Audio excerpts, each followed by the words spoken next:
ہیں کیسے ہیں آپ لوگ؟ خیریت سے ہیں؟ ایک لمبی چھٹی کے بعد تقریباً 3 مہینے کی چھٹی کے بعد حاضر ہوں۔ الحمدللہ آپ لوگوں کی دعائیں رہیں تو کام بھی ہو گیا اور الحمدللہ اللہ کی توفیق سے بہتر طریقے سے واپس آ گیا۔ ہمارے بہت اکثر و بیشتر چہرے تو موجود ہیں، کچھ چہرے غائب نظر آ رہے ہیں، تو شاہ جہاں صاحب بتائیں وہ کچھ غائب ہیں ادھر سے سول سے کہ اچھا ادھر ہمارے قریب میں سے بھی کچھ لوگ غائب ہیں۔ منیر صاحب آپ اس کے ذمہ دار رہیں گے۔ آپ کے جانے کے بعد حاضری بڑھانی تھی آج کے لوگوں کو، میں ایکسپیکٹ کر رہا تھا کہ آج زیادہ لوگ ہوں گے۔ اچھا آپ کا خبر سن کے آپ کو پہنچیں گے، لیکن چلیں انشاءاللہ جڑ جائیں گے انشاءاللہ۔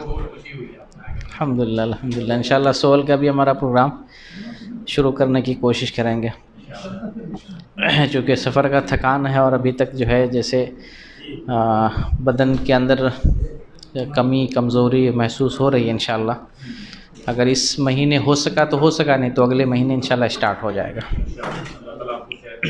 آمین آمین رب العالمین۔ اور انشاءاللہ ہم کوشش کرتے رہیں گے نئی نئی چیزیں آپ کے سامنے لائیں، پیش کریں، تاکہ آپ کے اندر علم کی جستجو بڑھے اور علم حاصل کریں، کیونکہ ہم لوگ جو پیش کرتے ہیں وہ سیدھی اور سچی چیز ہوتی ہے، اس کے اندر ملاوٹ نہیں ہے، اس کے اندر نمک مرچ مسالے لگا کر قصے کہانیاں بیان کرنا۔ جتنے مہینے آپ یہاں آئے ہیں آپ نے خالص قرآن اور حدیث کی باتیں سنی ہوں گی۔ جو دین ہے جس طرح سے آیا ہے قرآن میں نازل ہوا ہے، ٹھیک اس کو ہم آپ تک پہنچانے کی کوشش کرتے ہیں، اور یہی ہونا چاہیے۔ تو ایسی جگہوں سے جڑیں گے تو آپ کو صحیح دین ملے گا، صحیح چیز کی معلومات ہوتی ہے۔ باہر اور لوگ ہیں یا جی شروع کرتے ہیں میرے خیال سے۔ الحمدللہ رب العالمین والصلاة والسلام علی سید الانبیاء والمرسلین ومن تبعهم بإحسان الی یوم الدین، اما بعد۔ قال النبی صلی اللہ علیہ وسلم لا عدوى ولا تھیار ولا ہام ولا سفر وفر من المظلوم کما تفر من الاسد۔ ہر قسم کی تعریف بڑائی اللہ رب العالمین کے لیے ہے، جو لائق حمد و ثنا ہے، جو قابل تعریف ہے، جس کی بڑائی بزرگی سب سے زیادہ ہے، سب سے اعلیٰ، سب سے زیادہ شان والا، سب سے زیادہ قوت والا اور سب سے زیادہ طاقت والا، حکمت والا، تدبیر والا ہے۔ ہم ہی وہ لوگ ہیں جو اپنے رب کو صحیح سے جانتے ہیں اور ہمیشہ یہ اپنی زبان پر کلمہ لاتے ہیں، اللہ اکبر۔ اللہ وہ ہے جو سب سے بڑا ہے، ہر اعتبار سے بڑا ہے، اس سے بڑا کوئی نہیں۔ ہم اسی کے سامنے جھکتے ہیں، اسی سے مانگتے ہیں، اسی سے لو لگاتے ہیں، اسی پر توکل کرتے ہیں، اسی کی بندگی کرتے ہیں۔ اس کے سامنے کسی کو کچھ نہیں سمجھتے، اس کے سامنے سب ہیچ ہے، کوئی کچھ نہیں ہے سوائے اللہ کے۔ اللہ طاقت والا، قوت اور شان شوکت والا، اسی کے ہاتھ میں سب کچھ ہے۔ وہ جو چاہے ہوتا ہے اور وہ جو نہ چاہے وہ نہیں ہوتا ہے، اسی کے اختیار میں ساری چیزیں ہیں۔ درود و سلام کا نزول ہو اللہ کے تمام پیغمبروں پر، بالخصوص نبی اکرم صلی اللہ علیہ وسلم پر۔ عزیز دوستو، اسلامی بھائیوں، میری ماں اور بہنوں، آج کا جو درس ہے مختصر درس میں نے رکھا ہے، بس میں نے اپنی حاضری لگوانے کے لیے کہ ہم آپ کے روبرو آ جائیں اور اپنے درس کا آغاز کر دیں، اس ناحیے سے میں آپ کے سامنے حاضر ہوا ہوں۔ تو انشاءاللہ اگلی بار سے باقاعدہ ہم کورس کی شکل میں دروس کا آغاز کریں گے۔ جیسے کہ ہمارے مکتب کے مدیر سے بات ہوئی تو ان کا یہ کہنا ہے کہ دروس کے اعتبار سے، کورس کے اعتبار سے آپ تعلیم دیں، تاکہ لوگ لیول کے حساب سے اور اسلامی تعلیم کے جو قواعد ہیں، جو بنیادی چیزیں ہیں، ان کو اسٹینڈرڈ کے حساب سے اور لیول کے حساب سے پڑھتے جائیں، تاکہ پڑھنے والے کو معلوم ہو کہ ہم نے پڑھا کیا ہے، کون سا لیول پڑھا ہے، ہم نے عقیدے میں کیا سیکھا ہے، ہم نے عقیدے کے بعد جو مسائل ہیں، فقہ کے احکام ہیں، ہم نے اس میں کیا جانا ہے، فقہ کے بعد اور بھی جو معاملات ہیں، معاشی معاملات ہیں، ہم نے وہاں کیا سیکھا ہے۔ تو اس طریقے سے لیول کے حساب سے ہم چیزیں آپ کے سامنے بیان کرنے کی کوشش کرتے رہیں گے۔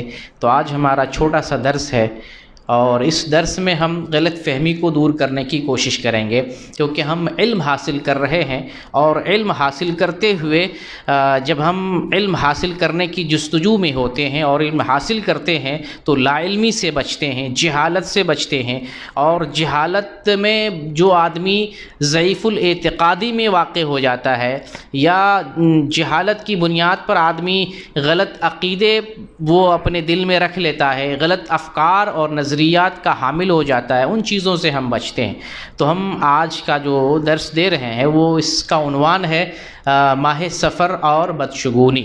یہ جو مہینہ گزر رہا ہے، تقریباً آدھا مہینہ گزر گیا ہے، تو اس مہینے کے تعلق سے عوام میں بہت ساری غلط فہمیاں ہیں۔ اس مہینے کو منحوس سمجھا جاتا ہے، اور الحمدللہ ہم آئے ہیں دعویٰ سینٹر پر، علمی مرکز پہ آئے ہوئے ہیں، تو بدشگونی اسی کے اندر پائی جاتی ہے جو علم سے دور ہوتا ہے، علمی مرکز سے دور ہوتا ہے، تعلیمی سینٹر سے دور ہوتا ہے، علماء سے دور ہوتا ہے، اسی کے اندر بدشگونی ہوتی ہے۔ بدشگونی سیدھا اس کا مرکزی سبب یہ ہے کہ اس کے پاس علم نہیں ہے، اسی لیے نادانی میں، جہالت میں، بدشگونی میں واقع ہے۔ آج جیسے سفر کا مہینہ شروع ہوتا ہے تو عوام میں یہ بات پھیلتی ہے کہ ماہ سفر کا چاند نکل گیا ہے، چلو اس مہینے کی نحوست سے بچنے کے لیے وظیفہ کرتے ہیں، اور اس کی تکلیف اور مصیبت سے بچنے کے لیے کچھ پڑھتے ہیں، مخصوص نمازیں پڑھی جاتی ہیں، مخصوص وظیفے پڑھے جاتے ہیں۔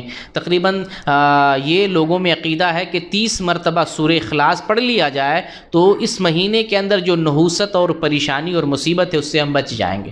اور اس کے علاوہ بھی بہت سارے ٹوٹکے استعمال کیے جاتے ہیں، بہت سارے اعمال انجام دیے جاتے ہیں۔ کچھ لوگ جو ہے چنا ابال کر خود کھاتے ہیں اور محلے میں تقسیم کرتے ہیں۔ کچھ لوگ جو ہے سال میں 365 دن ہوتے ہیں، 360 دن ہوتے ہیں، تو اتنی آٹے کی گولیاں بنا کر تالاب میں مچھلیوں کو ڈالتے ہیں، کھلاتے ہیں کہ چلو ہم اس کو دانہ ڈالتے ہیں، اس کو کھلاتے ہیں تو ہم تکلیف سے، اس مہینے کی پریشانی اور شر سے بچ جائیں گے۔ اور یہ جو زمانہ ہے سائنس اور ٹیکنالوجی کا زمانہ ہے، اس زمانے میں، جس زمانے میں آدمی خلاؤں میں سفر کر رہا ہے، آدمی سورج پہ سفر کر رہا ہے، چاند پہ جا رہا ہے اور وہاں گھر بسانے کی کوشش کر رہا ہے، لوگ جہالت میں پڑے ہوئے ہیں۔ دراصل یہ جو جہالت کی بنیاد پر ہے، اور یہ جہالت ایک پرانے زمانے کی ہے، پرانے زمانے میں موسیٰ علیہ السلام کے زمانے میں، صالح علیہ السلام کے زمانے میں، صالح علیہ السلام کی قوم والے کہتے تھے کہ تم لوگ ہمارے لیے اور تمہارے اوپر جو لوگ ایمان لائے ہوئے ہیں، یہ سب لوگ ہمارے لیے منحوس ہو۔ تو صالح علیہ السلام کی قوم والے نحوست لیتے تھے صالح علیہ السلام سے، نبی سے نحوست لیتے تھے، اور نبی پر جو لوگ ایمان لائے ہیں ان لوگوں سے نحوست لیتے تھے۔ یہی معاملہ فرعون کا اور آل فرعون کا تھا۔ فرعونی لوگ یہ سمجھتے تھے کہ اگر ہمارے اوپر کوئی بھلائی آتی ہے تو ہمارے اپنے وجہ سے، اور اگر برائی اور شر آتا ہے تو یہ موسیٰ اور موسیٰ کے جو ہے ساتھی ہیں، ان کی وجہ سے ہمارے اوپر مصیبت آتی ہے، پریشانی آتی ہے۔ اور پھر کافروں کا بھی یہی معاملہ تھا زمانے جاہلیت میں کہ اگر کوئی پریشانی آئے تو کسی کو بلیم کر دیا، کسی پر الزام لگا دیا، اور وہ سلسلہ چلا آ رہا ہے۔ ہمارے یہاں بھی یہ سلسلہ ہے۔ ایک لڑکی شادی کر کے کسی کے گھر میں جاتی ہے، اس گھر میں اگر لڑکے کو نوکری نہیں ملتی ہے تو گھر والے وہ لڑکی کو الزام دیتے ہیں کہ جو ہے اس لڑکی کی وجہ سے ہمارے بیٹے کو جو ہے کوئی نوکری نہیں لگ رہی ہے۔ اگر اس لڑکی کو اولاد نہ ہو پھر اسی کو بلیم کرتے ہیں، لڑکی منحوس ہے، ڈائن ہے، چڑیل ہے، پتہ نہیں اس کو بچہ کیوں نہیں ہو رہا ہے۔ تو نحوست جو لیتے ہیں اسلام میں اس کا کوئی تصور نہیں ہے۔ آج اسی کو ہم سمجھیں گے، نحوست، یا اس کو ایک بنیاد سے سمجھنے کی کوشش کریں۔ یہ ایک لفظ ہے شگن لینا۔ اس کی 2 قسمیں ہوتی ہیں، 2 پارٹ بنتا ہے، جس کو اردو میں فال لینا بھی کہتے ہیں۔ تو ہم صحیح فال لیتے ہیں، اچھا فال لیتے ہیں، اور برا فال لیتے ہیں۔ 2 قسم کے ہوتے ہیں۔ شگن جس کو کہتے ہیں کہ شگن اچھا بھی لے سکتے ہیں اور برا شگن بھی لے سکتے ہیں۔ تو یہ 2 قسمیں بنتی ہیں۔ اسلام نے صرف ایک قسم کا جو شگن ہے اس کو جائز ٹھہرایا ہے، آپ اچھا شگن لے سکتے ہیں۔ اور ابن ماجہ کے اندر حدیث ہے نبی کریم صلی اللہ علیہ وسلم کے متعلق کہ کان النبی صلی اللہ علیہ وسلم یعجبہ الفال الحسن ویکرہ الطیرہ۔ نبی کریم صلی اللہ علیہ وسلم کو اچھا فعل پسند آتا تھا اور برا فعل یا بدشگونی سے آپ نفرت کرتے تھے، آپ اس کو منحوس سمجھتے ہو یا اس کو برا سمجھتے تھے۔ تو اسلام نے اس کو مستحسن قرار دیا۔ اچھا فعل لینا یہ صحیح بات ہے، آپ اچھا فعل لیں، نیک فعل لیں، اسلام نے اس کو مستحسن قرار دیا ہے۔ اس کی وجہ کیا ہے کہ اس سے اللہ پر امید جمتی ہے، اللہ سے تعلق پیدا ہوتا ہے، ایک بندہ امید لگاتا ہے اور اس کا اللہ پر بھروسہ جمتا ہے۔ جیسے اگر کوئی آدمی گھر بناتا ہے، گھر بنانے کے بعد اگر اس کے گھر میں خیر اور برکت نازل ہو رہی ہے، جو کچھ کما رہا ہے اس میں آسانی سے وہ کھا پی رہا ہے، اس کا کاروبار چل رہا ہے، اس کی روزی روٹی کا معاملہ بندوبست سب بہتر ہے، وہ اپنے گھر سے اچھا فعل لیتا ہے کہ میں نے جو گھر بنایا الحمدللہ بہتر ہے، اس کے اندر خیر ہے، اس کے اندر برکت ہے، یہ فعل لے رہے ہیں، اچھا فعل لے رہے ہیں۔ لیکن اسی کو اگر یہ الٹا سمجھ لیں کہ یہ گھر میرے لیے منحوس ہے، اس گھر کو چھوڑ کے ہم دوسری جگہ چلے جاتے ہیں، دوسرے شہر میں چلے جاتے ہیں، دوسرا گھر بدل لیتے ہیں، کہیں ہم نے گھر کرائے پہ لیا اور نوکری نہیں مل رہی ہے، ہمارا کام نہیں مل رہا ہے، لوگ گھر کو منحوس سمجھتے ہیں، یہ جگہ منحوس ہے، یہ گھر منحوس ہے۔ تو کبھی کبھی آدمی یا تو گھر سے نحوست لیتا ہے، کبھی کبھی آدمی یا تو آدمی سے نحوست لیتا ہے، کبھی کبھی آدمی یا تو جو ہے وقت سے نحوست لیتا ہے، کبھی کبھی آدمی اوقات سے نحوست لیتا ہے۔ تو سفر کا جو مہینہ ہے، یہ وقت ہے، اس مہینے سے بھی نحوست لیتے ہیں، جبکہ یہ سائنس اور ٹیکنالوجی کا زمانہ ہے۔ یہ پرانے زمانے کی باتیں تھیں، چپل الٹی ہو گئی یا پھر جو ہے برات میں جھاڑو نہیں دینا ہے، یا ٹوٹے جو ہے کنگھے سے بال نہیں کرنا ہے، یا اگر کپڑا کچھ پھٹا ہوا ہو تو ہم اس کو جو ہے استعمال نہیں کر سکتے ہیں۔ یہ پرانے زمانے کی باتیں تھیں، لیکن آج بھی مسلمانوں میں یہ عقیدہ رکھنے والے لوگ ہیں، اسلام میں نحوست کا کوئی تصور نہیں ہے۔ تو آپ اچھا فعل لے سکتے ہیں لیکن برا نہیں لے سکتے، اسلام نے اس سے منع کیا ہے۔ ہم آپ کے سامنے ایک حدیث بیان کریں گے اور اسی حدیث کے پس منظر میں اس بات کو سمجھنے کی کوشش کریں گے اور اپنے گھر سے اور اپنے محلے اور سماج سے بدعقیدگی کو، بدشگونی کو اور نحوست کو ختم کرنے کی کوشش کریں گے۔ خاص طور سے ماں اور بہنیں اگر میری آواز سن رہی ہیں تو میں ان سے بطور خاص مخاطب ہوں کہ آپ کے اندر زیادہ یہ معاملہ چلتا ہے، عورتیں زیادہ نحوست لیتی ہیں، پرندہ ادھر ہو گیا، پرندہ ادھر ہو گیا، یا جو ہے کوئی گیا واپس ہونے میں تاخیر ہو گئی، یا کوئی کام نہیں بن رہا ہے، گھر بنانا شروع کیا پیسے نہیں آ رہے ہیں، کوئی آدمی جاب پہ گیا سیلری نہیں آ رہی ہے، ہر معاملے میں نحوست لینا، ہر معاملے میں نحوست لینا، تو یہ مردوں میں کم ہے اور عورتوں میں یہ معاملہ کافی زیادہ ہے۔ اس لیے عورتوں کو بطور خاص میں ایڈریس کر رہا ہوں کہ وہ اپنی اصلاح کریں۔ یہ اچھی بات نہیں بدشگونی لینا، یہ سراسر گناہ ہے، اس سے آپ کی توحید میں خلل آتا ہے، اس سے آپ کے عقیدے پر حرف آتا ہے۔ توحید میں خلل کیسے آتا ہے کہ بدشگونی، آپ اللہ کے بارے میں آپ برا ظن کر رہے ہیں، برا گمان کر رہے ہیں، اللہ کے بارے میں برا گمان کر رہے ہیں۔ جیسے کسی عورت کو منحوس ٹھہرا رہے ہیں، آپ یہ سمجھ رہے ہیں کہ یہ عورت اللہ کے بغیر کچھ کر سکتی، اس کے پاس پاور ہے، جبکہ میں نے بتایا اللہ اکبر، اللہ سب سے بڑا ہے، اس کے آگے ہر کوئی ہیچ ہے، نہ آپ کو تین کا برابر شر پہنچا سکتا ہے، نہ آپ خود تین کا برابر نفع پہنچا سکتا ہے، جب تک اللہ کی مرضی اور اس کا حکم نہ ہو۔ یہی تو عقیدہ سمجھنا ہے نا۔ تو جب آپ بدفعلی لیتے ہیں تو اللہ کے بارے میں سوء ظن کا آپ شکار ہو جاتے ہیں، سوء ظن، برا گمان کر رہے ہیں، اپنے خالق اور مالک کو آپ نیچا دکھا رہے ہیں۔ آپ کا جو توکل اللہ پر ہونا چاہیے، اللہ کی ذات پر ہونا چاہیے کہ وہی ذات خیر پہنچانے والی ہے، وہی ذات جو ہے شر جو ہے وہ پہنچانے والی ہے، اور اسی کی وجہ سے، اسی کی طرف سے بھلائی ہے، اسی کی طرف سے شر ہے، وہ چاہے تو ہمیں بھلائی ملے، وہ چاہے تو ہم برائی میں، مصیبت میں مبتلا ہو جائیں۔ تو جب آپ کسی چیز میں، کسی شے میں، کسی گھر میں، کسی ذات میں نحوست سمجھتے ہیں تو اللہ کے بارے میں سوء ظن میں مبتلا ہو جاتے ہیں۔ تو اسی وجہ سے آپ کے عقیدے پر حرف آتا ہے، آپ کی توحید میں خلل آتا ہے۔ اس لیے نحوست کا اسلام میں کوئی تصور نہیں ہے، نحوست نہیں لینا چاہیے، اور یہ شرک ہے۔ نبی کریم صلی اللہ علیہ وسلم نے ارشاد فرمایا الطیرہ شرکن، طیرہ بولتے ہیں بدشگونی کو۔ دو قسم بنایا تھا شگن کا، ایک اچھا شگن، ایک برا شگن۔ اچھا شگن لے سکتے ہیں، اچھا شگن لے سکتے ہیں، یہ مستحسن ہے، جائز ہے، لیکن برا نہیں لے سکتے ہیں۔ اور یہ برا شگن لینا اسلام نے اس کو شرک قرار دیا ہے۔ بھلا مسلمان ہو کر کوئی شرک کرے، اتنا بھاری گناہ انجام دے، تو اس عمل سے، اس کام سے اور اس چیز سے، اس عقیدے سے ہمیں بچنا چاہیے. برا شگن ہمیں نہیں لینا چاہیے کیونکہ یہ شرک ہے. صحیح حدیث ہے الطیرہ شرکن، کہ بدشگونی لینا شرک ہے. اب آیا جس حدیث کی میں بات کر رہا ہوں اور جس حدیث کو میں نے پہلے پڑھا تھا وہ حدیث صحیح بخاری کی ہے 5707 نمبر کی. اس حدیث میں نبی کریم صلی اللہ علیہ وسلم فرماتے ہیں لا عدوہ ولا طیرہ ولا حامہ ولا سفر. 4 چیزوں کے بارے میں آپ نے فرمایا. یہ بیماری، جو لوگ یہ عقیدہ رکھتے ہیں کہ بیماری کسی کو آپ خود لگ جاتی ہے، یہ بات صحیح نہیں ہے. بیماری کسی کو آپ خود نہیں لگتی ہے، بلکہ بیماری بھی اللہ کی طرف سے ہے. اس لیے بیماری کا آپ خود منتقل ہونا جو ہم تصور کرتے ہیں اور سوچتے ہیں، یہ بات غلط ہے. اسلام نے اس کو جو ہے اس کا کھنڈن کیا، اس چیز کو منع کیا ہے. اور آپ صلی اللہ علیہ وسلم یہ بھی فرماتے ہیں ولا طیرہ، اور طیرہ کوئی چیز نہیں. بیماری متعدی ہونا یہ کوئی چیز نہیں ہے. جو ہمارا عقیدہ ہے، معمولی چیز جو ہے کہ ہم یہ عقیدہ رکھتے ہیں فلاں بیمار ہے اس کے پاس جائیں گے ہم بھی بیمار ہو جائیں گے، فلاں کو فلاں بیماری ہے ہم اس کے قریب جائیں گے تو ہم کو بھی بیماری لگ جائے گی، تو یہ عقیدہ درست نہیں ہے.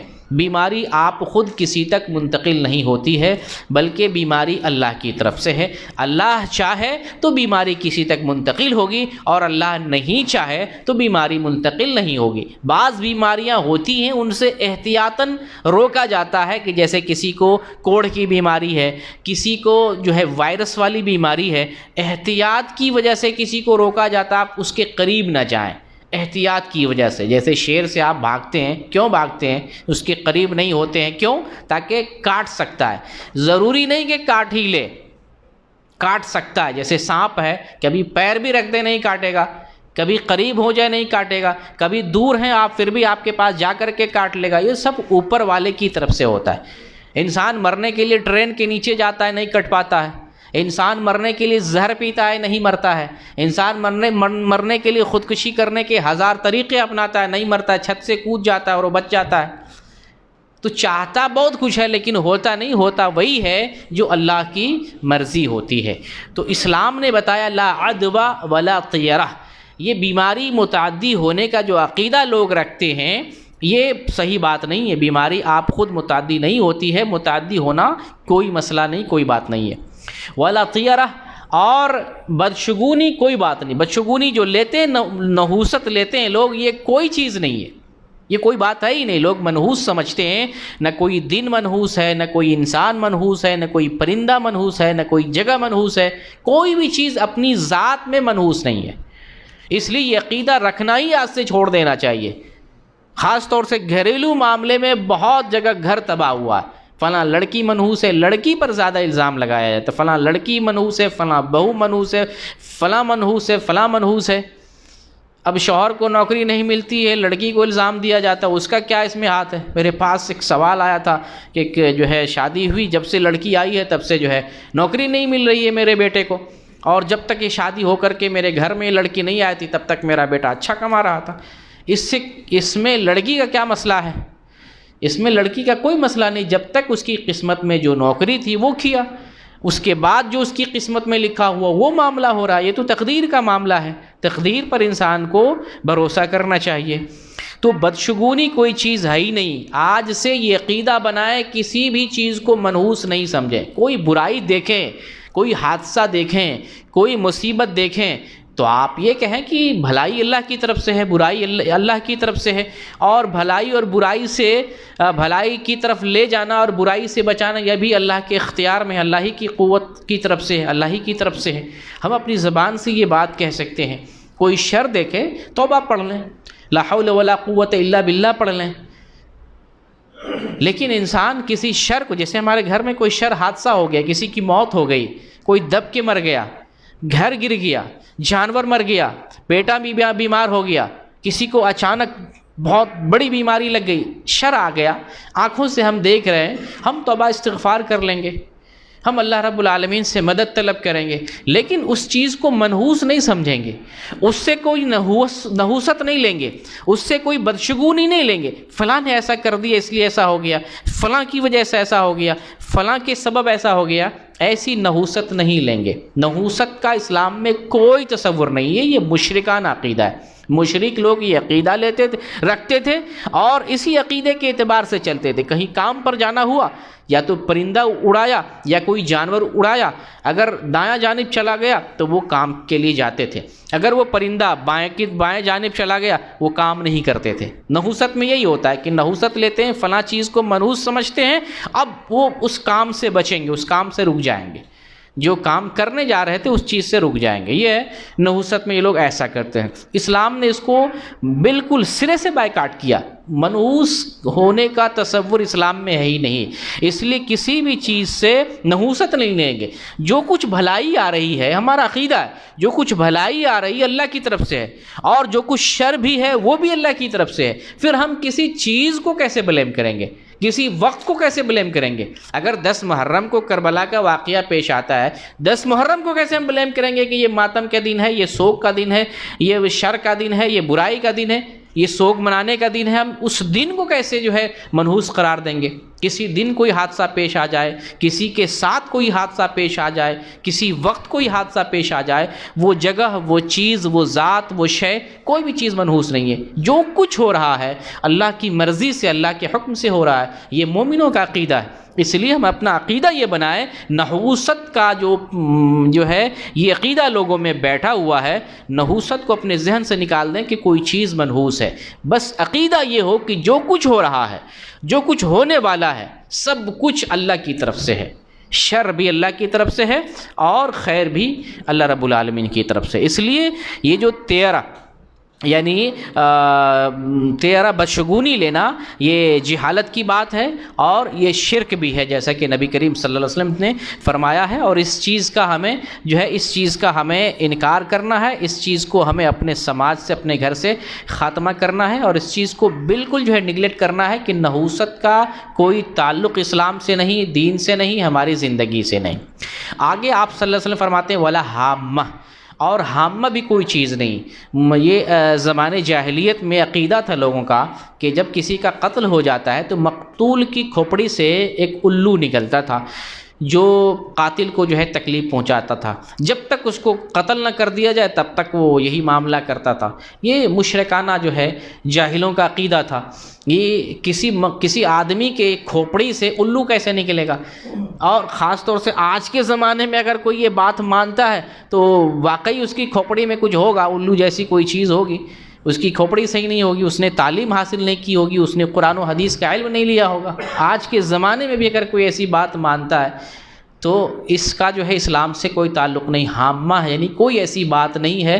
یہ جو لوگ بولتے ہیں اور عقیدہ رکھتے ہیں یہ غلط عقیدہ ہے۔ ولا سفر، اور آپ صلی اللہ علیہ وسلم یہ بھی فرماتے ہیں کہ سفر بھی کوئی منحوس مہینہ نہیں ہے۔ یہ لوگوں کا جو عقیدہ ہے کہ ماہ سفر منحوس ہے، اس مہینے میں لوگ کیا کرتے ہیں؟ سفر نہیں کرتے ہیں، اس مہینے میں شادی بیاہ نہیں کرتے ہیں، اس مہینے کے شر سے بچنے کے لیے اپائے کرتے ہیں۔ 30 مرتبہ یا تو سورہ اخلاص پڑھتے ہیں، یا مخصوص نماز پڑھتے ہیں، یا پھر چنا ابال کر تقسیم کرتے ہیں، یا پھر آٹے کی گولیاں بنا کر سمندر میں ڈالتے ہیں۔ یہ سب جو اپائے کرتے ہیں اس مہینے کی نحوست سے بچنے کے لیے، تو نحوست کا تصور ہی غلط ہے، یہ تصور نہیں کرنا ہے۔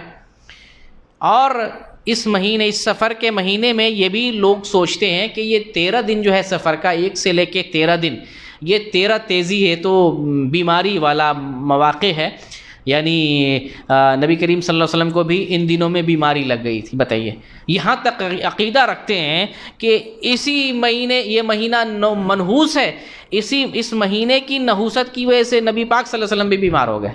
نعوذ باللہ۔ ایک طرف تو نبی صلی اللہ علیہ وسلم کو وفات ہونے کے بعد بھی یہ مانتے ہیں کہ آپ مدد کرتے ہیں، آپ جو حاضر و ناظر ہیں، آپ زندہ ہیں، پوری دنیا کی مدد کر رہے ہیں، اور یہ مہینہ آپ صلی اللہ علیہ وسلم کو تکلیف پہنچا گیا۔ بتائیے، تو اس کا مطلب ہے رسول کی آپ توہین بھی کر رہے ہیں، دوسری طرف خالق کی توہین کر رہے ہیں، خالق کا پاور نہیں آپ سمجھ رہے ہیں۔ اپنے مالک کا پاور نہیں سمجھ رہے ہیں، اس مہینے کا پاور سمجھ رہے ہیں، سفر کے اندر کوئی پاور ہے اور جو سپر پاور ہے اس کا پاور نہیں سمجھ رہے ہیں آپ. تو سفر کے مہینے میں یہ عقیدہ رکھا جاتا ہے. اچھا اس مہینے کی آخری یہ بھی ہے مانتے کہ اس سفر کے آخری بدھ کو نبی صلی اللہ علیہ وسلم شفا ہو گئے تھے، بیماری سے شفا یاب ہو گئے تھے، آپ نے غسل کیا تھا، لوگ خوشی میں مٹھائی تقسیم کرتے ہیں. جبکہ حقیقت یہ ہے کہ اس مہینے کے آخری بدھ سے نبی صلی اللہ علیہ وسلم کی بیماری اسٹارٹ ہوئی ہے. سفر کے مہینے میں آخری بدھ سے بیماری کا آغاز ہوا ہے اور ربیع الاول کے مہینے میں 12 ربیع الاول کو آپ کی وفات ہوئی ہے. تو جھوٹی تاریخ بھی جھوٹی بتاتے ہیں، گڑتے ہیں تاریخ بھی صحیح نہیں بتاتے.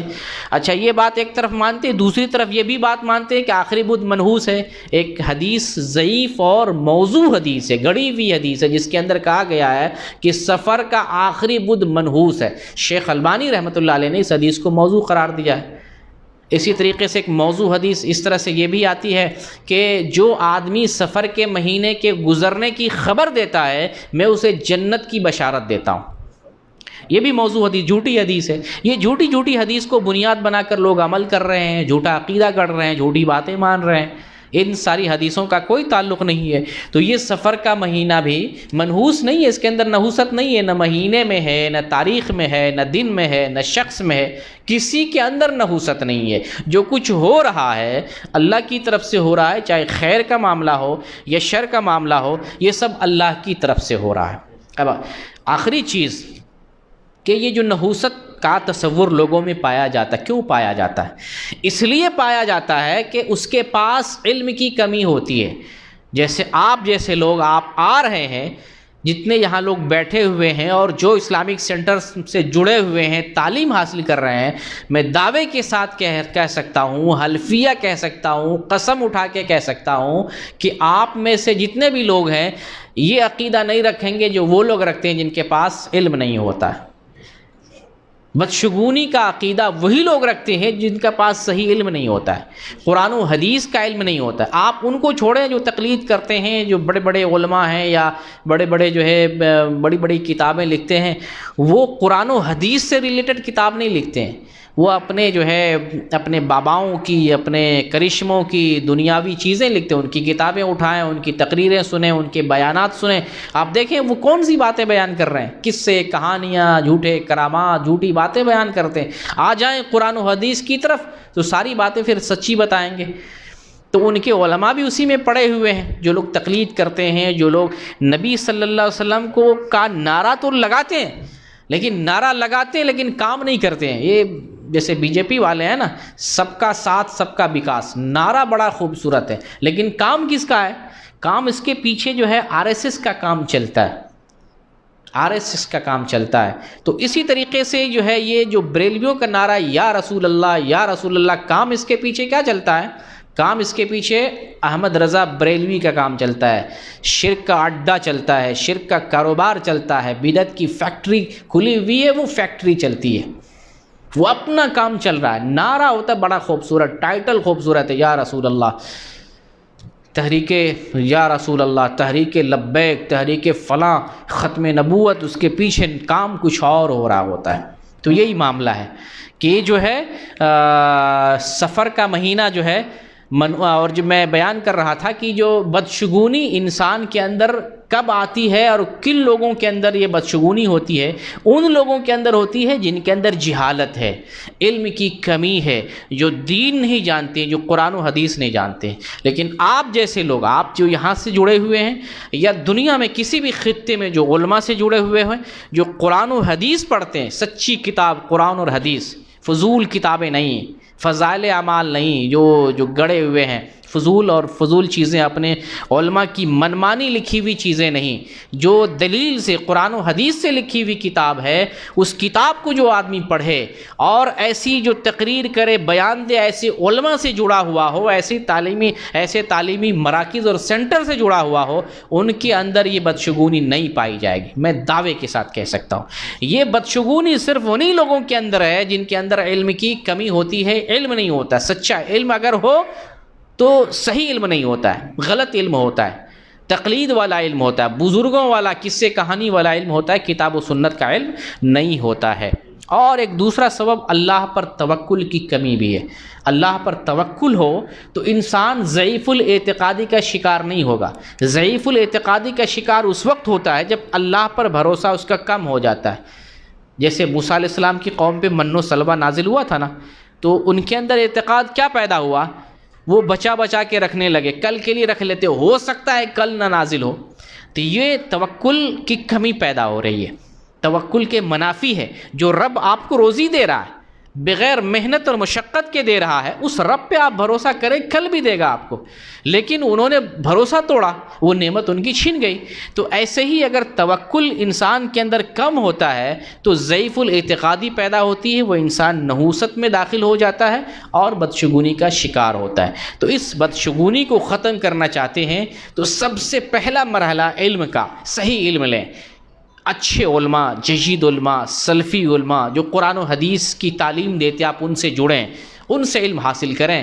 آپ نہ صرف جو ہے نحوست سے بچیں گے اور جو ہے بدشگونی سے بچیں گے، بلکہ صحیح دین آپ کو معلوم ہوگا، وہ دین جس کی طرف رسول اللہ صلی اللہ علیہ وسلم نے بلایا ہے، جس پر عمل کرنے کی آپ نے دعوت دی ہے، جس کے بارے میں اللہ نے کہا کہ میں نے جو نازل کیا اس پر عمل کرو۔ سبحان اللہ، یہ کون دعوت دے رہے ہیں؟ جو میں نے نازل کیا اس پر عمل کرو۔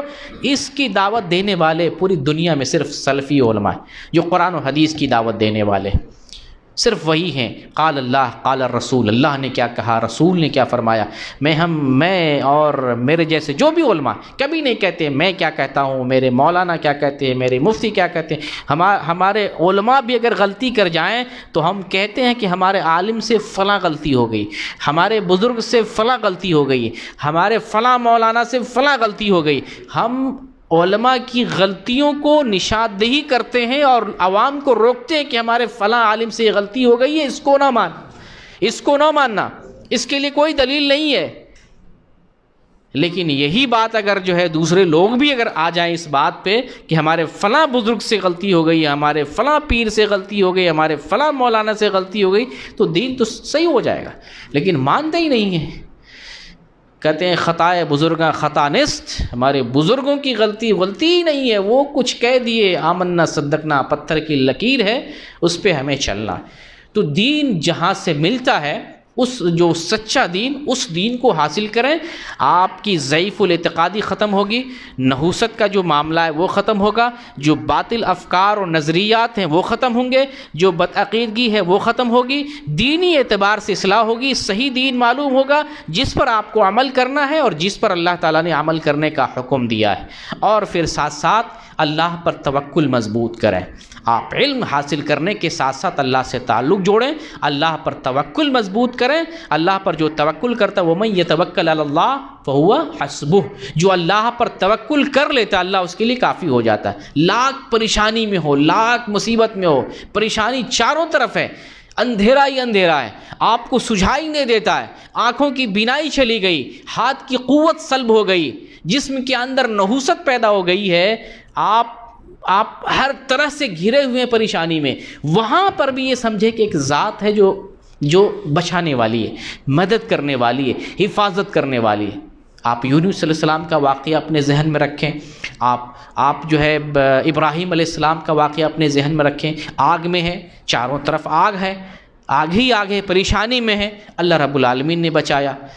یونس علیہ السلام کو اللہ رب العالمین نے بچایا، سمندر میں ہے، مچھلی کے پیٹ میں ہے، پریشانی کے عالم میں، وہاں موت کے علاوہ کچھ نہیں ہے، لیکن اللہ رب العالمین تو بچانے والا ہے، جہاں چاہے انسان کی حفاظت کر سکتا ہے۔ تو آپ لاکھ اندھیرے میں ہو، لاکھ تاریکی میں ہو، لاکھ مصیبت میں ہو، لیکن یہ ضرور اپنے ذہن میں رکھیں ایک ذات ہے جس نے ہمیں پیدا کیا، ہماری ضرورتوں کو پورا کیا ہے، وہ چاہے تو ہمیں بچا سکتا ہے۔ آپ اپنی خالص اپنی دعا میں اس رب کو پکاریں، اس رب کو یاد کریں، اور اب ہو سکے تو آپ نے زندگی میں کوئی بہترین نیکی کی ہے جو اللہ کی رضا کے لیے کیا ہو، اس نیکی کا حوالہ دے کر کے کہیں یا اللہ فلاں نیکی میں نے تیری رضا کے لیے، خالص تیری محبت میں اور تجھ کو خوش کرنے کے لیے، تیری رضامندی کے لیے فلاں نیکی کی تھی، اے اللہ اگر تو اس نیکی سے راضی تھا، راضی ہے، تو مجھے اس مصیبت سے نجات دے دے، جیسے 3 غار والوں کا واقعہ ہے۔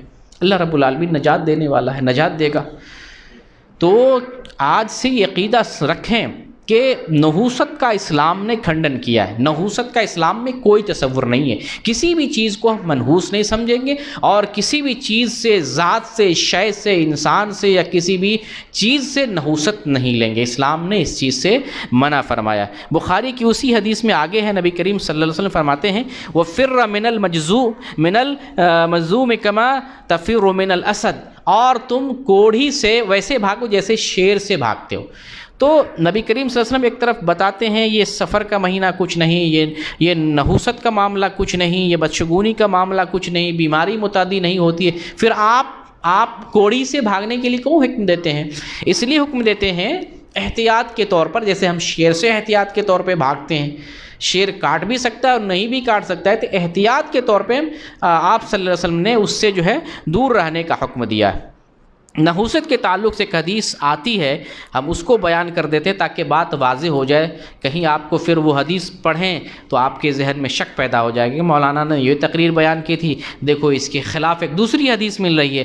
وہ بھی حدیث جو ہے صحیح بخاری کے اندر ہے. نبی کریم صلی اللہ علیہ وسلم فرماتے ہیں لا عدوى ولا طیرہ انما الشوم فی ثلاث فی الفرس والمرأة والدار، کہ کوئی بیماری متعدی نہیں ہوتی ہے اور کوئی بھی بدشگونی کا معاملہ نہیں ہے، اور بدشگونی اگر ہے تو 3 چیزوں میں ہے، نحوست اگر ہے تو 3 چیزوں میں ہے. اب یہ حدیث اگر پڑھیں گے تو آپ کے ذہن میں خلجان پیدا ہوگا کہ دیکھیں ابھی تو ہم سنے تھے کہ نحوست نہیں ہوتی، پھر آپ دوسری حدیث میں، یہ بھی بخاری کے اندر حدیث ہے، اس کے اندر آیا ہے کہ نحوست 3 چیزوں میں، کس میں ہے؟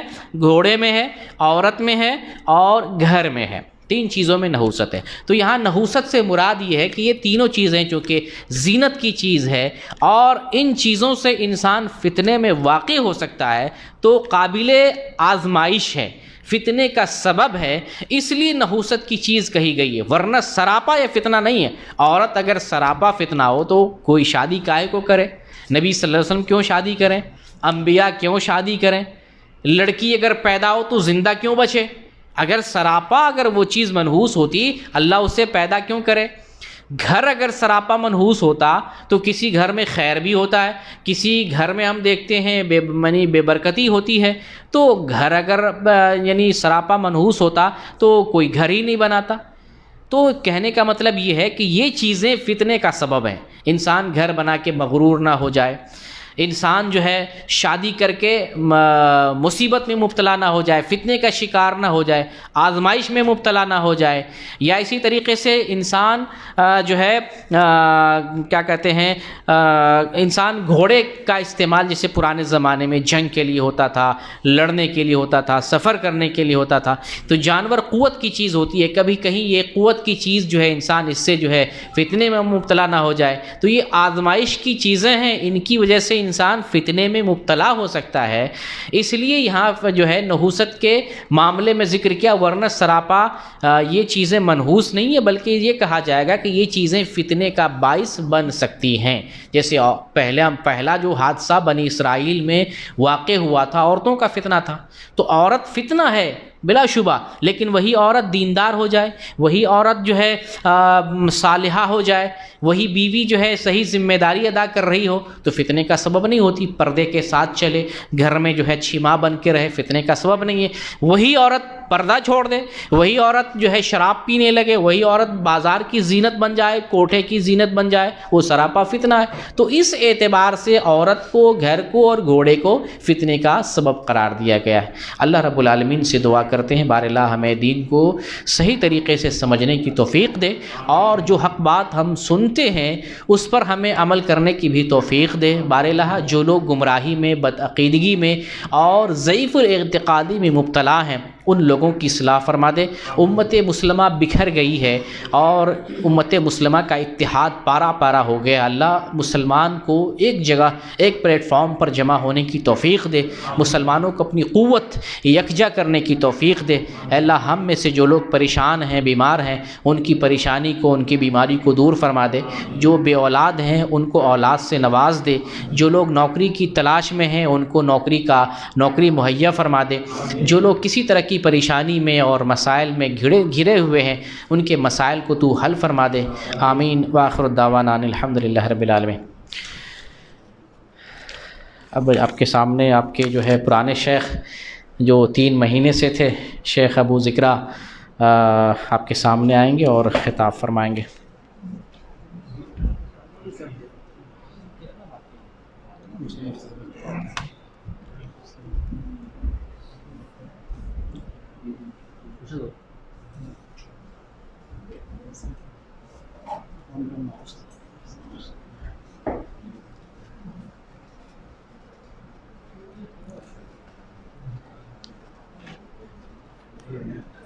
نہیں چھوڑ دیجیے،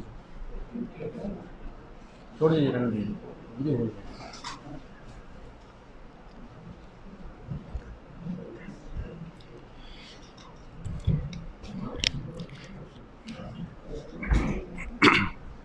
السلام علیکم ورحمۃ اللہ وبرکاتہ۔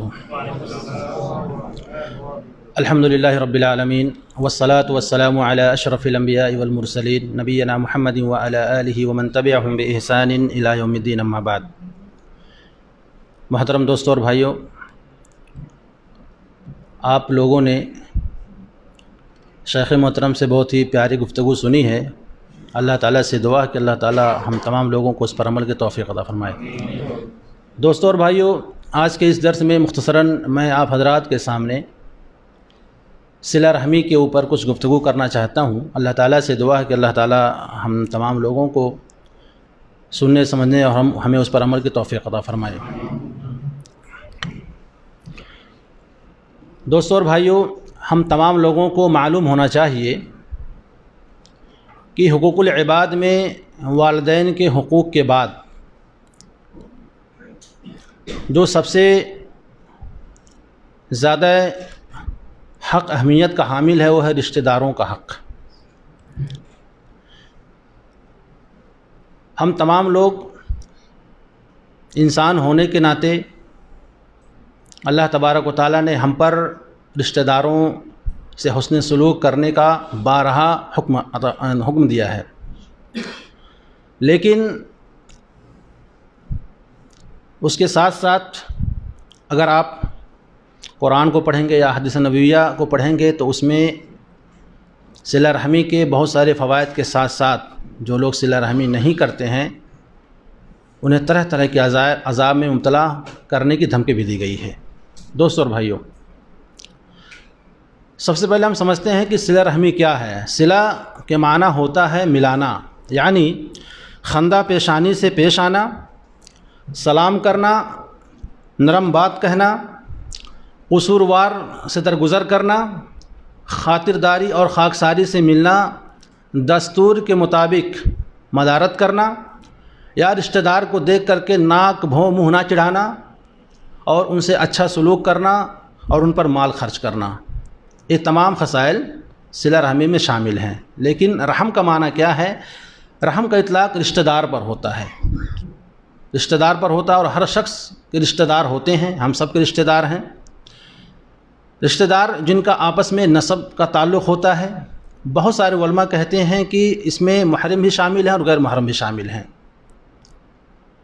تو ان محرم اور غیر محرم ان تمام لوگوں سے حسن سلوک کرنا، ان پر مال خرچ کرنا، ان کے حقوق ادا کرنا، یہ بہت ہی اہمیت کی حامل ہے۔ اللہ رب العزت نے قرآن مجید میں بہت سارے مقامات پر رشتوں کو جوڑنے کا حکم دیا ہے، رشتہ داروں سے احسان کرنے کا حکم دیا ہے۔ اللہ تعالیٰ فرماتے ہیں قرآن مجید میں وَاتَّقُوا اللَّهَ الَّذِي تَسَاءَلُونَ بِهِ وَالْأَرْحَامَ، اللہ تعالیٰ سے ڈرو جس کا واسطہ دے کر تم ایک دوسرے سے اپنا حق مانگتے ہو۔ رشتہ دار دوسرے رشتہ دار سے اپنا حق مانگتا ہے تو اسی کا تذکرہ اس آیت کریمہ کے اندر کیا گیا ہے، اور فرمایا اور قریبی رشتہ داروں کے معاملہ میں بھی اللہ رب العالمین سے ڈرتے رہو، ان کے حقوق ادا کرتے ہوئے۔ اگر تم سے کوئی چوک ہو رہی ہے اور رشتہ داروں کے حق ادا نہیں کر پا رہے ہو تو اس معاملے میں اللہ رب العالمین سے ہمیں ڈرنا چاہیے۔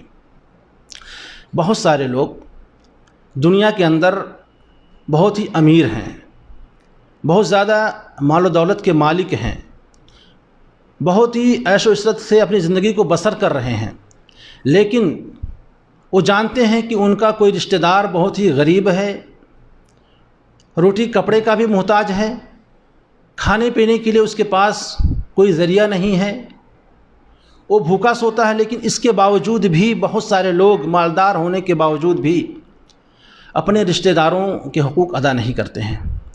انہیں اللہ رب العالمین سے ڈرنے کے ساتھ ساتھ رشتہ داروں کے معاملہ میں بھی ڈرنا چاہیے۔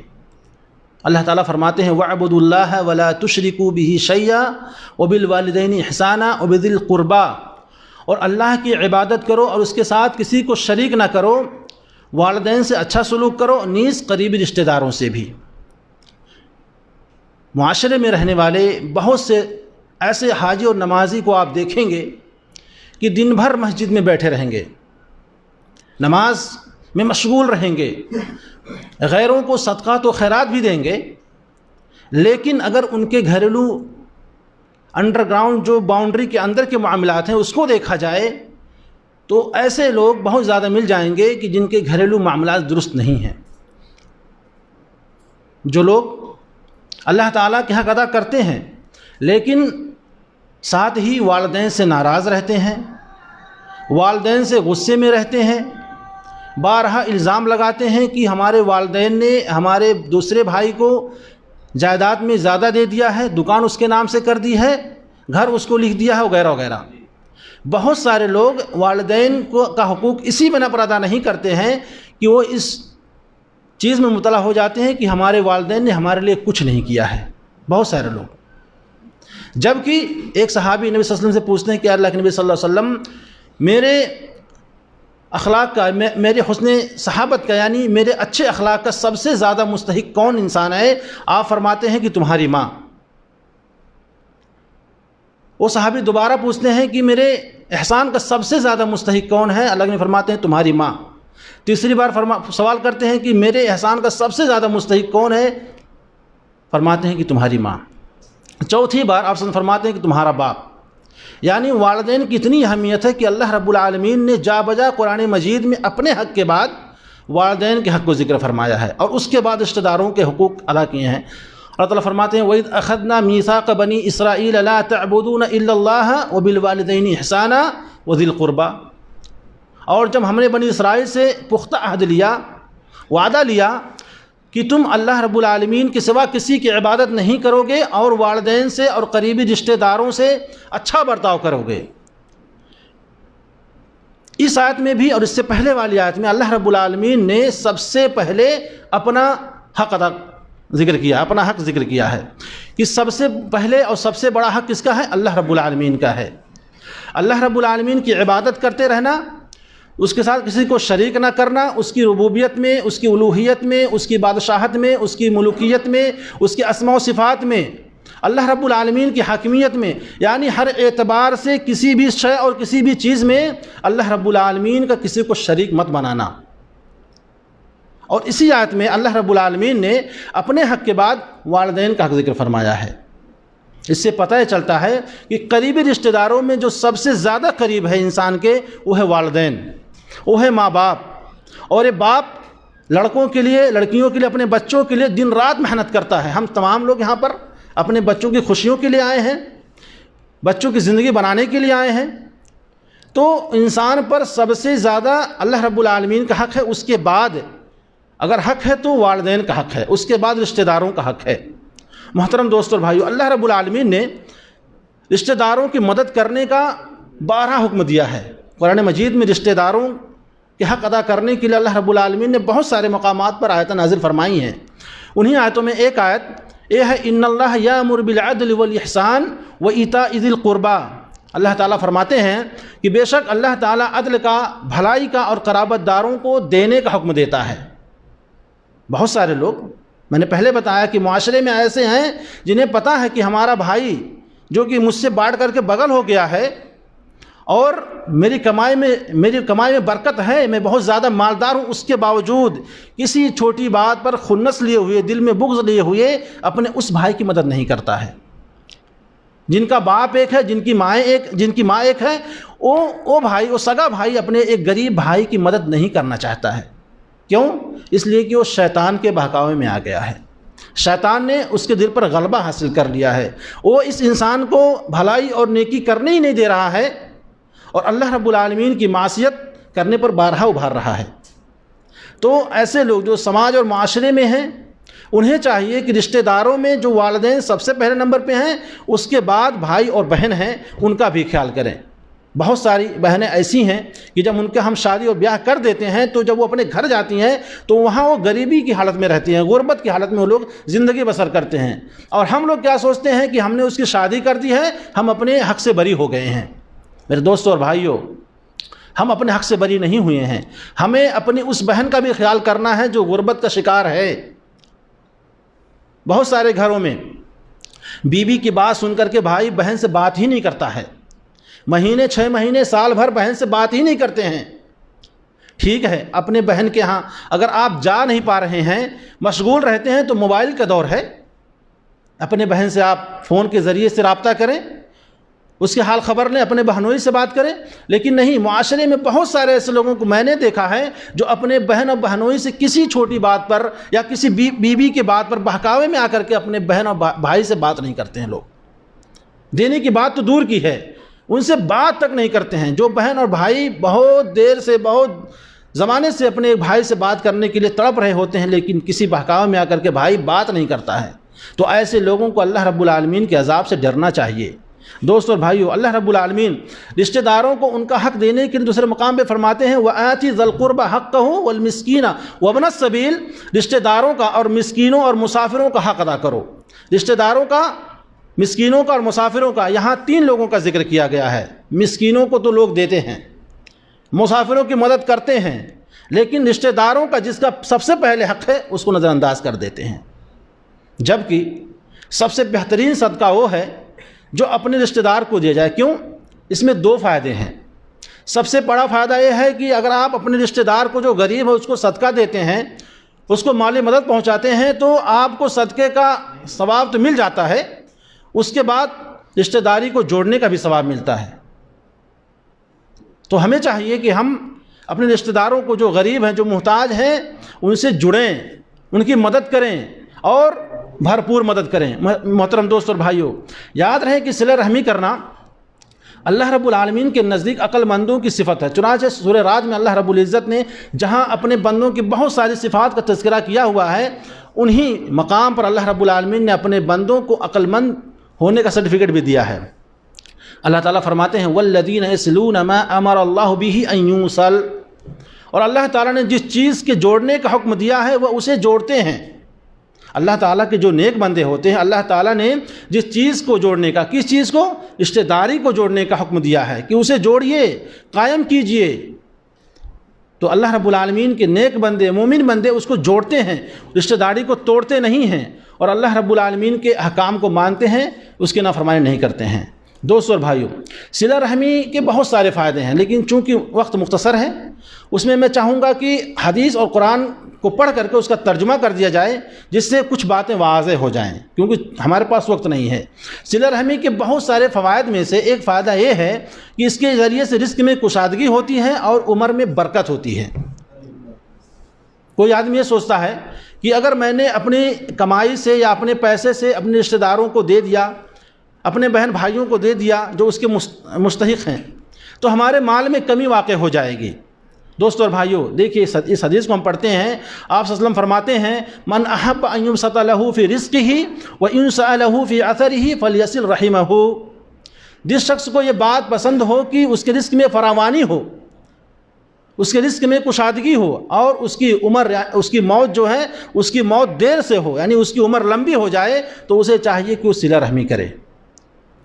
اس حدیث کے اندر ہمیں پتہ چلا کہ صلہ رحمی کرنے سے رزق میں بڑھوتری ہوتی ہے، رزق میں کشادگی ہوتی ہے اور عمر لمبی کر دی جاتی ہے۔ اور بہت سارے لوگوں کا اس کے الٹا سوچ ہے کہ اگر ہم نے اپنے رشتہ داروں پر خرچ کیا تو ہمارے مال میں تنگی آ جائے گی، ہمارا مال کم ہو جائے گا، ڈپریشن میں آ جاتے ہیں لوگ سوچ کر کے۔ دوستو بھائیو، یہ فضیلت کی حامل ہے۔ اللہ تعالیٰ یہ چاہتا ہے کہ کسی بندے کی عمر بڑھ جائے یا اس میں برکت آ جائے یا اس کے مال میں برکت آ جائے، تو اس کا ایک مطلب یہ ہے کہ اللہ رب العالمین اس بندے کو اس کی زندگی میں نیک عمل کرنے کی توفیق دیتا ہے، جس کے ذریعے سے، اس نیکی کے ذریعے سے اللہ رب العالمین اس کی دنیاوی زندگی بھی سنوار دیتا ہے اور آخرت کی زندگی بھی سنوار دیتا ہے، یعنی اس کو آخرت میں خسارہ نہیں اٹھانا پڑے گا۔ رشتہ داروں پر خرچ کرنا ایک بہت ہی بڑی فضیلت ہے، اور آخرت کے دن آخرت میں بندے کو اس کا اجر ضرور ملے گا۔ حضرت ثوبان رضی اللہ عنہ روایت کرتے ہیں کہ نبی صلی اللہ علیہ وسلم نے ارشاد فرمایا لا يرد القدر الا الدعاء، تقدیر کو سوائے دعا کے کوئی چیز رد نہیں کر سکتی، یعنی نہیں بدل سکتی ہے۔ ولا يزيد في العمر الا البر، اور عمر میں زیادتی سوائے احسان، سوائے اچھائی چیز کی، یعنی بر یعنی بھلائی کے کچھ نہیں بڑھا سکتا، یعنی عمر کو جو ہے اچھائی ہی بڑھا سکتی ہے، بھلائی ہی بڑھا سکتی ہے۔ اور بھلائی کیا چیز ہے؟ کہ رشتہ داروں سے جڑا جائے، ان کے حقوق ادا کیے جائیں، ان سے محبت سے بات کی جائے، جب وہ ملیں تو ان سے محبت سے بات کی جائے۔ بہت سارے لوگ شکایت کرتے رہتے ہیں کہ ہم ان سے جڑنا چاہتے ہیں لیکن وہ ہم سے کٹنا چاہتے ہیں، یا بہت سارے لوگوں کا رجحان یہ ہے کہ جب ہمیں وہ نہیں دے رہا تو ہم اسے کیوں دیں۔ یہ تو بدلہ ہو گیا، جب کوئی آپ کو دے گا تب آپ دیں گے، جب کوئی آپ سے بات کرے گا تب آپ اس سے بات کریں گے، جب کوئی آپ کے ہاں آئے گا تب آپ اس کے ہاں جائیں گے۔ یہ تو بدلہ ہوا نا۔ جڑنے کا مطلب یہ ہے کہ اگر کوئی آپ سے کٹ رہا ہے آپ اس سے جڑیں، کوئی آپ سے بات نہیں کر رہا ہے آپ اس سے بات کریں، کوئی آپ کے ساتھ احسان نہیں کر رہا ہے آپ اس کے ساتھ احسان کریں، کوئی آپ کو نہیں دے رہا آپ اس کو دیں۔ یہی تو صلہ رحمی ہے۔ اس کے علاوہ جو ہم سوچتے ہیں کہ وہ ہم سے نہیں جڑ رہا ہے، نہیں آ رہا ہے، یہ تو ایک طرح کا بدلہ ہے دوستو اور بھائیوں۔ اس کے بعد صلہ رحمی کا فائدہ دوسرا یہ ہے کہ صلہ رحمی کرنا اللہ رب العالمین کی رحمت کا موجب ہے۔ جو لوگ صلہ رحمی کرتے ہیں، رشتوں کو جوڑتے ہیں، اس کی اہمیت کو سمجھتے ہیں، اللہ رب العالمین کا ان کے اوپر رحمت نازل ہوتا ہے۔ نبی صلی اللہ علیہ وسلم فرماتے ہیں رحم رحمان سے نکلا ہے۔ یہ جو رحم ہے، صلہ رحمی جو کرنا ہے، یہ رحمان سے نکلا۔ اور رحمان کون ہے؟ اللہ رب العالمین کی ذات ہے۔ اللہ تعالیٰ نے ارشاد فرمایا، حدیث قدسی ہے، من وصلک وصلتہ ومن قطعک قطعتہ، یعنی جس نے تجھے ملایا میں اسے اپنی رحمت سے ملاؤں گا، اور جو تجھے کاٹے گا میں اسے اپنی رحمت سے کاٹ دوں گا۔ یعنی جو رشتہ داری کو جوڑے گا اللہ رب العالمین اس سے خود کو جوڑیں گے، اور جو رشتہ داری کو توڑے گا، رشتوں میں دراڑ پیدا کرے گا، اللہ تعالیٰ اس کو خود کو اس سے دور کر لیں گے۔ دوسری حدیث میں ہے، حضرت عائشہ رضی اللہ عنہا ارشاد فرماتی ہیں کہ نبی صلی اللہ علیہ وسلم نے ارشاد فرمایا الرحم معلقۃ بالعرش تقول، یہ جو رحم ہے عرش سے لٹکا ہوا ہے اور کہتا ہے من وصلنی وصلہ اللہ، جو مجھے ملاتا ہے، جو رشتوں کو جوڑتا ہے، رشتہ داری کو قائم کرتا ہے، اللہ تعالیٰ اس کو جوڑتے ہیں۔ ومن قطعنی قطعہ اللہ، اور جو مجھے توڑتا ہے، رشتہ داری کو توڑ دیتا ہے، رشتوں سے منہ موڑ دیتا ہے اور رشتوں میں دراڑ پیدا کر دیتا ہے، اللہ تعالیٰ اسے اپنی رحمت سے کاٹ دیں گے۔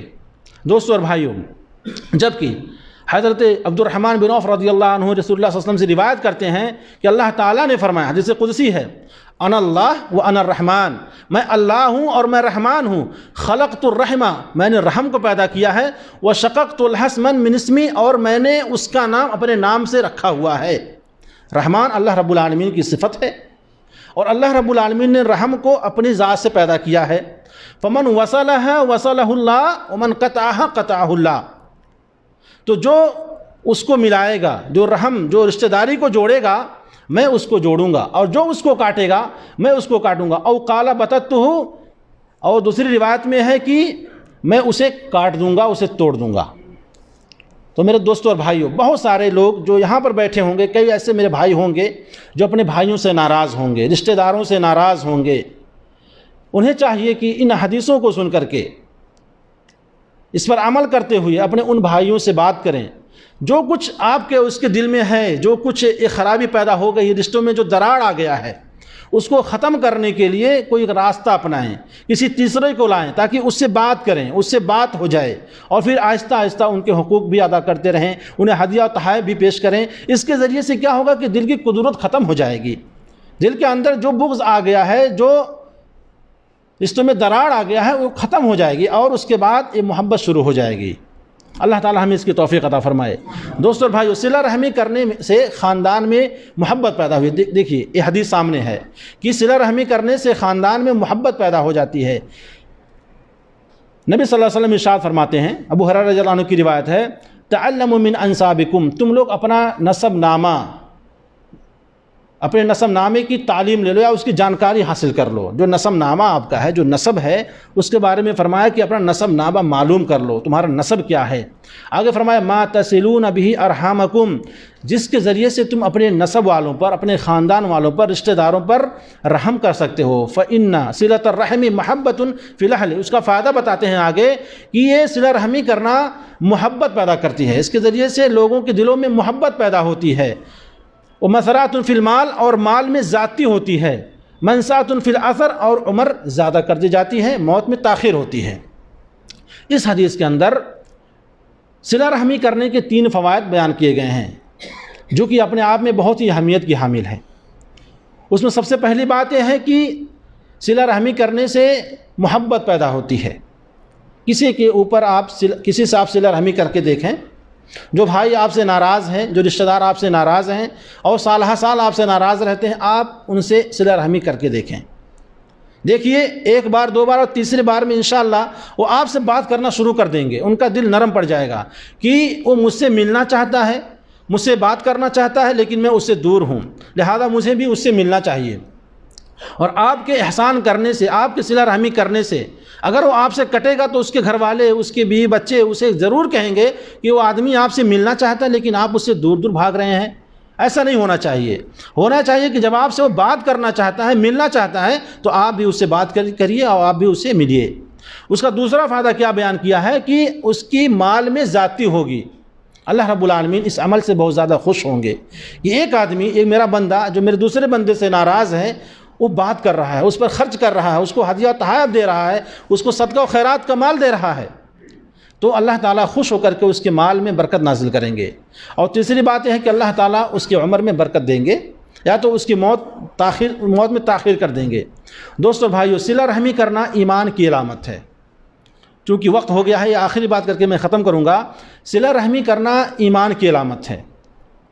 بہت سارے لوگ جو خود کو مومن کہتے ہیں، مسلمان کہتے ہیں، اور اچھے اچھے عمل بھی کرتے ہیں، لیکن رشتہ داروں کو نہیں جوڑتے ہیں.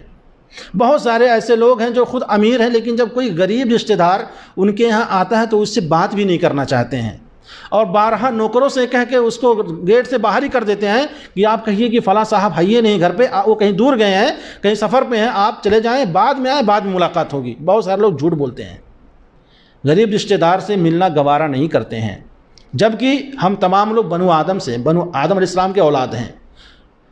اور ہر ایک کا یہ فرض ہے کہ جو ہم میں سے جو ہمارا رشتہ دار ہو، جو محتاج ہو، یا ہمارا رشتہ دار نہیں ہے وہ بھی محتاج، دوسرا بھی کوئی محتاج ہو، بطور مسلمان جو قلاش اور غریب ہو، محتاج ہو، ہمیں اس کے اوپر احسان کرنا چاہیے، اس سے محبت سے بات کرنی چاہیے، مسکرا کر کے بات کرنی چاہیے. اور اس کے حقوق جو قرآن مجید میں اللہ تعالیٰ نے بیان کیا ہے کہ تم مسکینوں کا حق ادا کرو، غریبوں کا حق ادا کرو، رشتہ داروں کا حق ادا کرو، اس ناحیے سے بھی ہمیں ان پر احسان کرتے ہوئے ان کا حق ادا کرنا چاہیے. تبھی جا کر کے ہم ایک بھائی کی طرح ہو سکتے ہیں، کیونکہ ہم سب لوگ آدم علیہ السلام کے بیٹے ہیں. اور ہم میں سے کوئی یہ سوچتا ہے کہ میں بہت امیر ہوں، میں فلاں سے بات کر لوں گا تو میری حیثیت میں کمی واقع ہو جائے گی، یہ بالکل غلط ہے، یہ ایمان کے خلاف ہے. وہ انسان مسلمان ہی نہیں ہے، مومن ہی نہیں ہے. نبی صلی اللہ علیہ وسلم نے ارشاد فرمایا ومن کان یؤمن باللہ والیوم الآخر فلیصل رحمہ، جو شخص اللہ تعالیٰ پر اور یوم آخرت پر ایمان رکھتا ہے اسے چاہیے کہ وہ صلہ رحمی کرے، اور جو صلہ رحمی نہیں کرتا ہے وہ ایمان والا نہیں ہوتا ہے. اس حدیث سے پتہ چلا کہ صلہ رحمی کرنا ایک مومن کی صفت ہے، ایمان والے کی صفت ہے. لہذا ہم تمام مسلمانوں کو یہ دیکھنا چاہیے کہ ہم کس سے ناراض ہیں، یا ہم سے کون ناراض ہے، رشتے میں کس وجہ سے دراڑ آئی ہے. ہمیں اس سے ملنا چاہیے، ان دراڑوں کو ختم کرنا چاہیے، ان کھائیوں کو پاٹنا چاہیے، اور محبت اور بھائی چارگی سے زندگی کو گزارنا چاہیے. اس کا ایک بہت بڑا فائدہ یہ ہوگا کہ جب ہم رشتہ داری کو نبھائیں گے تو جو غیر مذہب کے لوگ ہیں، دوسرے مذاہب کے لوگ ہیں، ہماری اس محبت کو دیکھ کر کے ہو سکتا ہے کہ ان کے دل کے اندر بھی نرمی پیدا ہو، اور اسلام کے تئیں ان کے دل کے اندر محبت پیدا ہو. یہ ایک مسلمان اتنا اچھا ہے کہ رشتہ داروں کا اتنا خیال کرتا ہے، غریبوں کا اتنا خیال کرتا ہے، اور یہی سب دیکھ کر کے ہو سکتا ہے کہ وہ کافر، وہ غیر مسلم اسلام قبول کر لے. اللہ تعالیٰ سے دعا کہ اللہ تعالیٰ ہم تمام لوگوں کو اپنے رشتہ داروں کے حقوق ادا کرنے کی توفیق عطا فرمائے. آمین. والسلام علیکم ورحمۃ اللہ وبرکاتہ.